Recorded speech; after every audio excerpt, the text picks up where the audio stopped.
Hey everyone, Matt Trade here. I am majoring in the Applied Technology and Education program.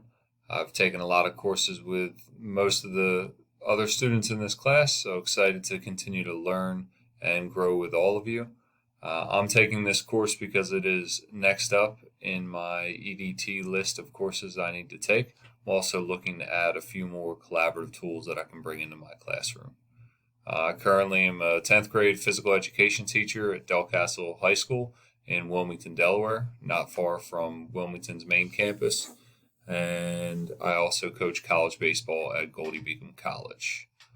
Outside of that, I have a wife, Mallory, our son, Braden, who is 3, almost 4, and we just gave birth to a beautiful daughter, Ryan, on April 20th. So now our family is complete.